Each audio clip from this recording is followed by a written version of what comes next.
What gets really tricky is self-employed borrowers, those that own their own companies, Okay. those that may, have their main job, but then they have their own business on the side. Right. And what happens in a lot of times when you have self-employed borrowers is they'll make, it's good income in their bank account, Right. but they on write everything paper, on their off. tax returns, they'll claim every expense under the sun, Yes. and we have to deduct all that from their income. Okay. And so it's really, it hurts the borrower in that way. They get their break on taxes, but when it comes to borrowing money, Right. we can only use what's on that tax return. And so that's really, when it comes to tax returns, corporate returns, business returns, things of that nature, I'll take them in and I'll look at them, but I just go straight to the underwriter. Right. I mean, I'm Right. just not going to waste anybody's time because Right. there's so many things and there's different types of corporations, S corps, LLCs, partnerships. There's so many types of businesses that have different forms of income you can qualify with. So what would be your best message? Because again, I've dealt with that as well, where it's a hairstylist or a barber or someone who owns their own lawn care business, just business period, and they say, well, I've made $100,000, but they wrote everything off and it looks like they only paid taxes on about $30,000. Right. So is it best for them to just go to their tax preparer beforehand and say, look, I'm thinking about buying a house. Right. How much should I write off? What is the formula of how much they should actually claim for those 2 years? Because they need those 2 years if they're self-employed. It's a 2-year history. That's correct. Okay. Best thing to do is if they're self-employed borrowers wanting to buy very soon is to go to their tax preparer, Okay. accountant, CPA, whoever it may be, and say, this is what I'm doing. I want to buy a house. Okay. And then I've actually worked in situations where I do not tell the CPA what to do, but I can consult them to say, hey, this is what they need to qualify for this. Okay. So I don't want to get too far in the weeds on that, but Right. I've been able to consult, with accountants as far as how best to prepare those. But it is a 2-year history Okay. on that, and the more that you write off is the less income you're going to have. Okay. So it's just something to keep in mind if you're thinking about in the future. Or if very someone soon. is thinking about, a lot of people that work on a job right now for someone else and get W-2s, they're like, I'm getting ready to leave, quit, and start my own business. Yep. I hear that every day, Yep. and I'm like, okay, well, you may want to reconsider Exactly. what's the, because that's just if they quit their job, start and they're 6 months in or a year in self-employed, Yep. they can't borrow. Right, that's exactly right. I mean, it's 2-year history. I Okay. mean, there's very slight instances, really, to have good credit, a lot of reserves in the bank, where if you're in the same line of work, so you've been a W-2 employee doing whatever kind of work for several years, and you go and start your own business and you've got 1 year under your belt. Okay. There are instances where we can qualify that income, but typically the general rule is 2 years history on self-employed borrowers. But that's a great point. Before you go and make that plunge into entrepreneurship, go and check with your lender, check with your realtor, Right. as far as what you need to do before you switch up something like that. If you are indeed wanting to buy a house in the near future. Okay. Yeah. All right.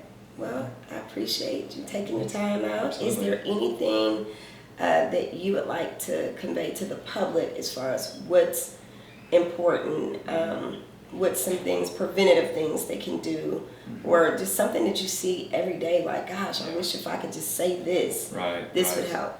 We covered quite a few of those things, especially talking about the self-employed borrowers. Okay. But it's just being responsible with your credit. Okay. If you've got credit cards, loans, student loans especially. I see student loans wreck people's credit time and again. Right. And those can be kind of tricky because you go into deferment and you're like, okay, I'm all right. Well, you got to make sure that you do that, through the process of getting those in deferment. So just be as responsible as you can with, what your bills are. Pay all your bills on time. I mean, everybody's gonna be perfect. Things happen, but try and do that. It's always best if you're getting to the point of going to buy a house, is going and talking to a lender as soon as you can. Okay, And that before way, you even start the process, go talk to a lender talk and to a let lender. them pull Exactly. your credit. But, everybody gets so scared about, I don't want you to pull my credit. It's going Right. to drop my credit score. Right. If you have several different banks, lenders, all hitting your credit at the same time, yes, that can be a hit to your credit. Right. One credit pull is not going to drop you to the point of not qualifying. Right. So, Right. I mean, unless you already had a bad credit history to begin with. Right. But typically, But they need to know what's on their credit. you got to know where to start, and that's what I tell people who don't necessarily qualify the first time around. It's like it can be a process buying a house, and that's what I do if I have borrowers who don't quite qualify at first. Is I'm not a credit repair specialist, Right. but I can tell you a couple things to do, and if it requires extensive credit repair, I do have specialists that work in that every single day that work with people to repair their credit. Okay. So that's the best thing you can do is go and talk to a lender or a bank before you go and look at the first house. Okay. You want to make sure you're qualified for how much you're qualified. Right. Get an idea of what your note is, whatever your Right. rent is right now. How much more are you comfortable going above that? Because it's when we say the note, it's not just the payment on the loan. It's Right. property taxes, Homeowners insurance, and mortgage PMI. insurance. Yeah, if you don't put down more than 20% or more. So you've got a lot of different variables that'll go into what that note will be. Okay. So it's just best to know what you're getting into. That's where the down payment assistance programs can be useful. If you do have money in the bank, moving into a new home, you incur expenses.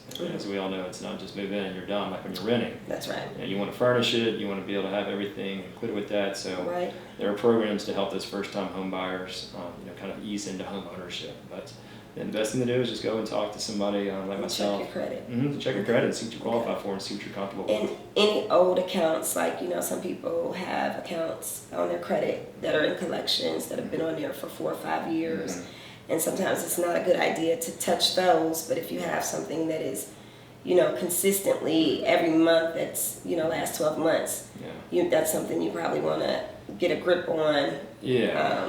And try to either pay it off or make an arrangement to where it'll stop hitting your credit every single month in a negative. Yeah, I mean, once you owe on a collection, you're kind of stuck with that collection. Then there's means you can go about removing them, but it is quite a process of contacting the 3 different credit bureaus, and it's best just not even to pay off that collection. To be perfectly candid with you, Right. It's just let it ride. If there's other And things. you're speaking of something that is 3, 4, 5 years old. Correct. Okay. Correct. 'Cause Yeah. I don't want anybody to, Yeah. misunderstand and think, oh, the collection from 6 months ago, don't pay it off. Yeah. But Yeah, if it's an old collection, right, yeah, just let it just sit let there. it sit there. Yeah. Okay. Exactly. Yeah. And in the process of that, Pay it off after you get right, the closing right, notice. right. I don't want to tell you to not pay collections. right. But and also too, be working with the 3 new credit cards. That's what's going to help the score. Absolutely. Charging a little bit of activity there each month, paying them down each month, not to zero balance, but just paying them down each month, and that'll start building that credit score.